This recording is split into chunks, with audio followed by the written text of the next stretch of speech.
Welcome to Honest Money, your best guide to financial freedom. I'm Warren Ingram, the author of a few best-selling books, and I'm also an award-winning financial planner, and I've helped thousands of people on their journey to financial freedom.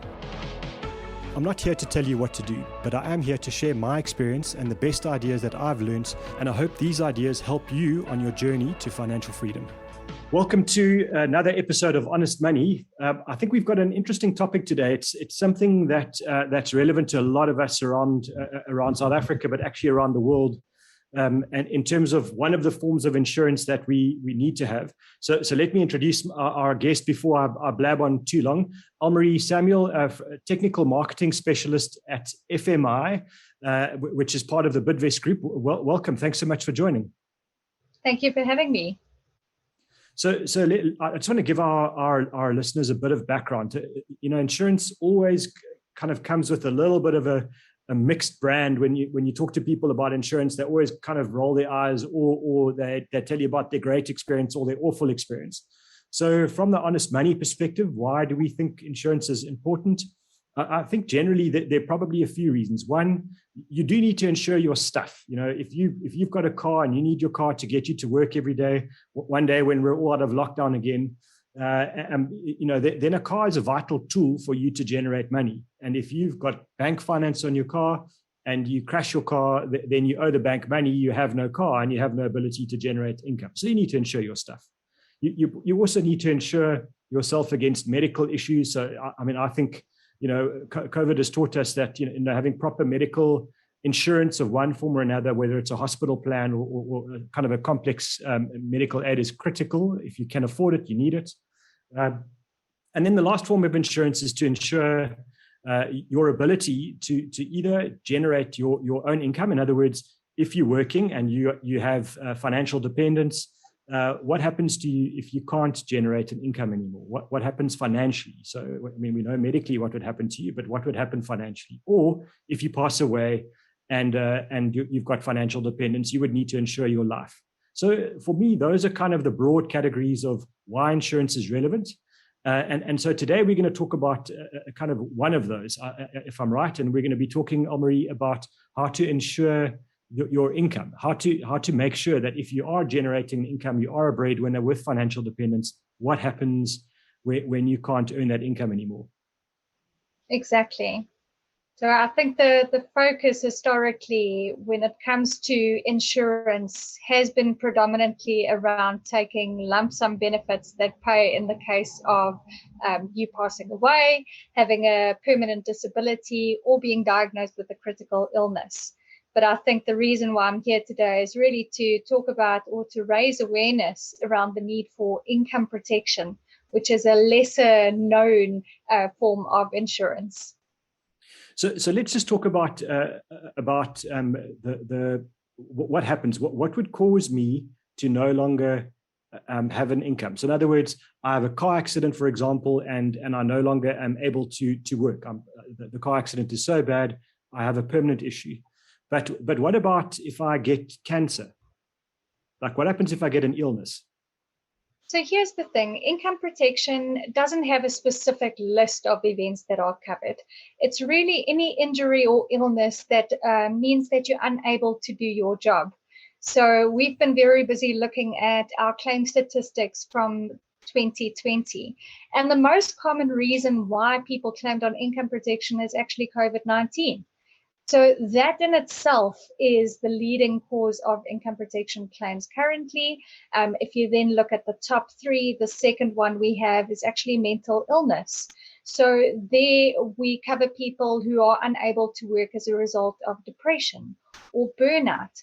And then the third most common reason is actually cancer. Now, if you look at the top 10 reasons for claiming on income protection, I think those reasons would surprise most people because they're not necessarily permanent disabilities or critical illnesses. A lot of our claims are actually as a result of things like minor procedures, like a hysterectomy or a gallbladder operation or breaking your leg. So these are everyday things that could happen to any of us. So it's so topical at the moment to talk about COVID-19. So if I had a severe case of COVID-19 and I can't work, I can't generate an income anymore. I might not, and let's say I survive, but it took me 4 months or 5 months or whatever it is living in hospital before I could kind of recuperate. Is that what income replacement would do? That's what Absolutely. it would cover. Absolutely. But you don't even have to be hospitalized in order to receive a payment. So if we look at our COVID-19 claims that we've paid, the average claim duration for our claimants with those with COVID-19 is 18 days. So those claims are typically short duration, but you have hit the nail on the head that there are definitely the longer term or so-called long COVID claims that we've also dealt with and paid over the past 18 months or so. So that's it. I mean, that's fascinating. I mean, I've been in the financial planning industry for nearly 3 decades, and I didn't know that you could cover for things like that. I knew doctors could get it for not being able to practice, but I didn't realize the rest of us could get that kind of cover as well, which is great news, actually. Absolutely. So if I can just raise there, that's really been our mission, is to ensure that everyday South Africans are able to protect their income. So income protection originally, when it was started in South Africa, was only available to professionals. And where we came in, we've tried to make it available to more occupations, because we believe that every working South African should be able to protect their income, because that's how they make an impact in the world, is because of that salary that they earn. Okay, so we I think we're starting to get to the understanding. So just for those of us that don't know this kind of side of the world well, the difference between when someone's sitting in front of an insurance agent who wants to sell you lump sum disability, which is kind of one of the jargons, and income protection, what's the difference between those two? The key difference is when you're talking about lump sum disability, that only pays if you are permanently disabled. The key difference is with income protection, as I mentioned, it covers any injury or illness that means that you are unable to work. So if I take myself as an example, I've actually had 3 claims on my FMI income protection policy over the years. And those 3 claim events were simple events. The first one was pregnancy complications. The second one was on the birth of my son. And the third one was as a result of an infection that I had in my stomach, and I ended up in hospital for a week or so. So income protection is really there for those minor events, although we do also see those serious or long-term injuries or illnesses where we will then pay until your selected retirement age, if it means that you can never work again.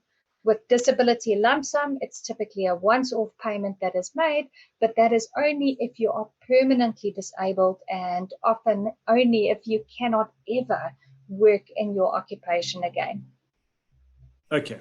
All right. So I get the difference now. So the one is about, I earn, let's say my normal salary is 50,000 Rand a month, and I want to know that me or my family or whoever it is are going to be able to rely on getting that or the bulk of that kind of an amount on a monthly basis if something happens to me. Whereas if I said lump sum disability, I'd need to go and do a big calculation to say I'm going to need X millions for the rest of my life, and someone's going to have to manage that money, or it's going to get spent, etc. Correct. So I think one of the things I do want to say is that I think that lump sum cover is still important.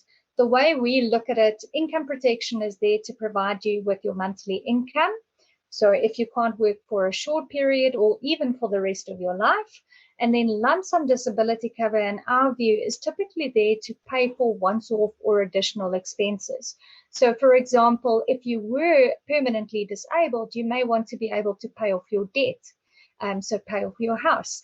Or otherwise, you may need some money to pay for those lifestyle expenses, such as if I'm in a wheelchair and I've got stairs in my house, I may want to put in a ramp. So there's definitely, in our view, a different purpose behind the 2 types of benefits.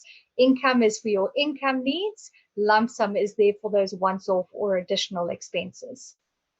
So one of the things that always kind of scratches the back of my head when we start talking about this stuff is how easy is it for me to actually be sure that I'm going to get paid? We do read stories in the media about, people claiming for disability, and then, they didn't, they're a 45-year-old man, let's say, and they didn't tell the insurance company that they broke their toe when they were 12 years old, and now they're not getting paid. So how do we make sure, if I'm a client looking for this, that I'm going to be covered? So the first thing I would say is make sure that you provide us with all the information. If you're in doubt as to whether you need to disclose something, rather tell us about it. The underwriters at the end of the day are there to assess the application as it comes in. And by us understanding your current or your historic health conditions, it helps us to be more transparent about the type of cover that you qualify for. So if you have a pre-existing health condition, you may have an income protection policy that covers you for everything else, but not for that condition that you already have. So my advice to anyone out there would be to disclose the necessary information up front, because that definitely helps with a positive outcome at claim stage if there's no non-disclosure. And then, the honest money listener is kind of savvy and doesn't like to waste money. So we're going to need some insider tips from you. How do we find ways to make sure we're getting the right cover, but that we're not overpaying for it? What are the ways that we can kind of get the best deal possible? Absolutely. So I think that is really, for me, where income benefits come in. So income benefits are still relatively new in the insurance space. As I mentioned right at the beginning, we do see that the industry historically has focused on lump sum cover in the case of death, disability, and critical illness.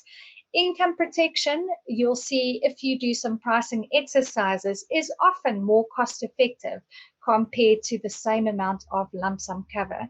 So from our perspective, we would encourage anybody out there to go and look at the type of cover that you currently have, do some comparative quotes to understand if you were to shift some of your cover from lump sum to income, whether there would actually be a saving in terms of your premium. Also understand that at the same time, you may be increasing your chances of having a claim, because income protection doesn't only pay for those permanent events or serious critical illnesses.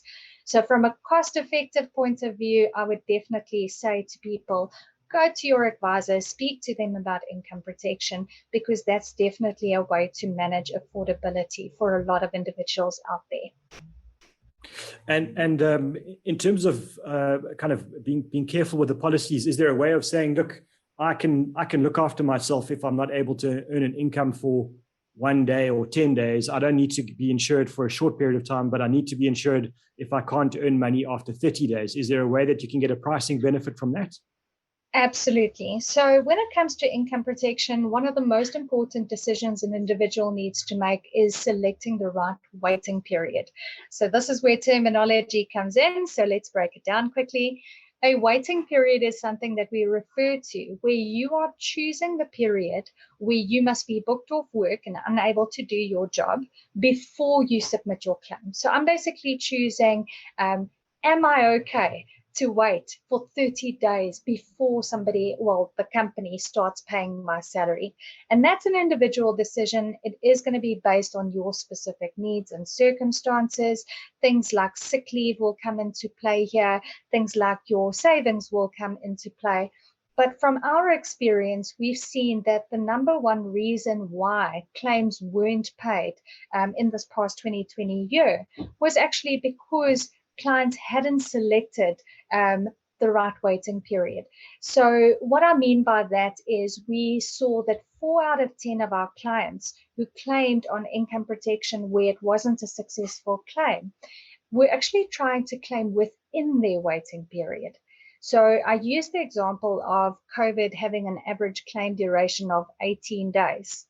So what people need to understand is if I choose a 30-day waiting period, I can only claim if I've been booked off from day 31 that is when my payments will start.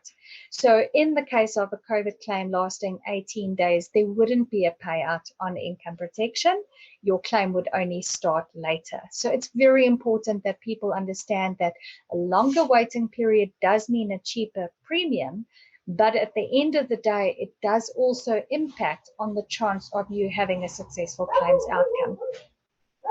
Okay, so this sounds to me like a way where people that are doing their planning, financial planning correctly, can get the cover relatively cost effectively. In other words, if you've got a good emergency fund and you know that you can cover yourself financially for 3 months worth of expenses, then you could say, well, okay, I'm happy to kind of wait. I'm happy to say that I'll wait 60 days before I need to claim. And I can fund myself from that. Does that mean I save money?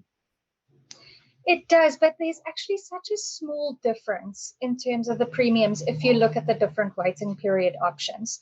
So the pricing difference between a 7, a 14-day, or a 30-day waiting period isn't massive. But as I said, in terms of your chance of having a claim, there we do see a significant difference. So 40% of our claims actually lasted for less than 30 days.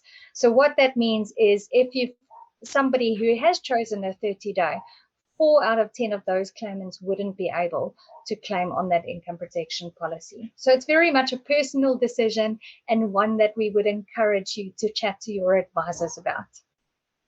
And then I'm conscious of our time on this, but is this something that people can buy direct? Is it something that they have to go through an advisor? No, so FMR doesn't currently sell directly to clients. They are welcome to contact their independent financial advisor, and we have advisors across the country who can then provide them with the necessary information, quotations, and they're also welcome to look at information on our website at fmr.co.za.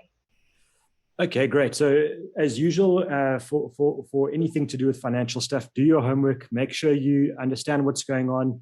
In anything to do with financial products, you can't claim ignorance after the fact. You need to know that you've done your homework. You need to have got some proper quotes.